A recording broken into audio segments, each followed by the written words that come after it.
Une fois votre illustration ajoutée à votre document Excel, vous avez la possibilité de la personnaliser directement à partir de ce tableur.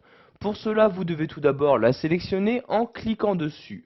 Donc, vous devez sûrement vous en rendre compte, dès que vous l'avez sélectionné, vous avez maintenant en haut dans le ruban Office un nouvel onglet qui apparaît, l'onglet Format. Vous cliquez donc dessus pour accéder aux différentes fonctionnalités de cet onglet. Donc nous allons par exemple voir que celui-ci vous permet de corriger cette photographie. Donc vous cliquez ici sur correction. Par l'intermédiaire donc de ce menu, vous allez pouvoir gérer la netteté de l'image, mais également modifier la luminosité ou le contraste de celle-ci. Donc vous voyez, pour gérer la netteté, vous allez utiliser donc l'une des 5 vignettes. Donc en laissant votre souris sur l'une des vignettes, vous avez directement l'aperçu qui apparaîtra donc sur l'image sélectionnée. Donc vous voyez, pour augmenter la netteté ici, donc vous avez l'aperçu. À l'inverse, pour la diminuer, donc ici l'image est maintenant de plus en plus floue. De même, pour gérer la luminosité et le contraste de cette image, donc plus vous déplacez ici votre curseur sur la droite, plus la luminosité sera élevée. Et donc, plus vous déplacez votre curseur vers le bas, plus le contraste sera élevé. Donc, de cette manière, vous choisissez donc le juste milieu entre luminosité et contraste. Je vais par exemple ici juste augmenter la luminosité de 20%. Je clique donc ici sur cette vignette-ci et voyez donc les modifications sont automatiquement apportées. De la même manière, vous pouvez changer les niveaux de couleur de cette photographie. Pour ce faire, vous n'avez juste qu'à cliquer ici sur couleur comme ceci. Vous avez donc dans ce nouveau menu qui apparaît les différentes modifications de couleurs qu'il est possible d'apporter. Donc par exemple, plus ou moins saturé avec une couleur, les différents niveaux de nuances de couleurs, ou encore totalement recolorier donc votre image, c'est-à-dire supprimer toutes les couleurs pour donc n'y ajouter plus qu'une seule. Vous voyez, soit du rouge, du vert, violet, etc. Donc je vais par exemple ici recolorier mon image en vert, je clique donc ici sur le vert en question, et voyez maintenant donc mon image n'apparaît plus qu'en vert. Sachez qu'à tout moment, vous pouvez rétablir votre image à son état d'origine en cliquant ici sur le bouton. Donc vous voyez ici rétablir l'image.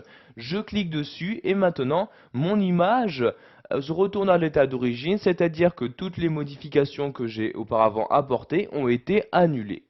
Donc vous voyez ici, c'est le cas. Je vais maintenant ajouter un effet artistique à mon image en cliquant ici sur effet artistique, pardon.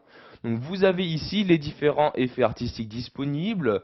Donc par exemple ici un effet de marque, un effet coup de pinceau. Donc vous voyez, vous laissez votre souris dessus et vous avez donc toujours un aperçu qui apparaîtra sur votre image.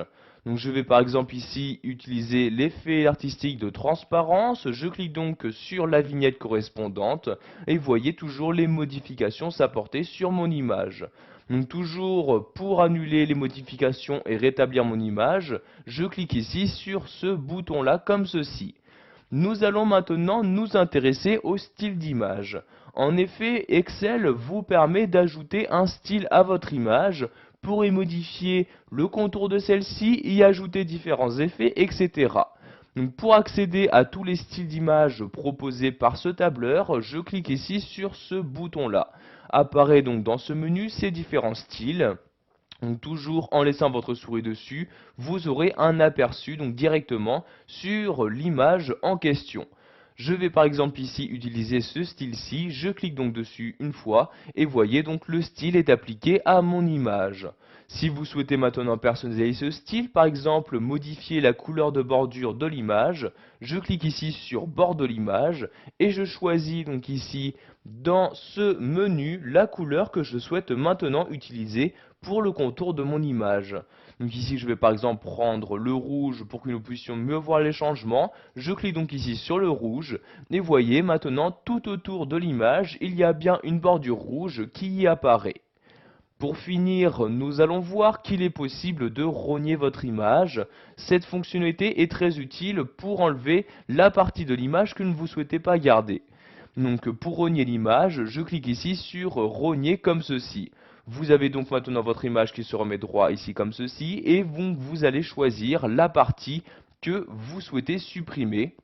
Donc, par exemple ici, si je souhaite supprimer cette partie du bâtiment, je vais déplacer ici mon curseur, donc je clique sur cette partie-là, je maintiens le clic de ma souris et voyez, je réduis ici mon image.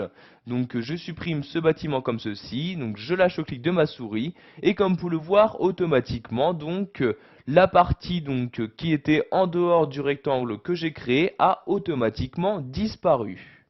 Donc pour maintenant quitter ce mode rognage, je reclique ici sur l'outil rogner comme ceci et voyez donc ceci enregistre les modifications. Donc il y a bien le bâtiment de droite qui a disparu de mon image. Voilà, vous avez vu dans cette vidéo formation comment transformer une illustration. Vous savez donc maintenant comment la corriger, modifier ses niveaux de couleurs ou encore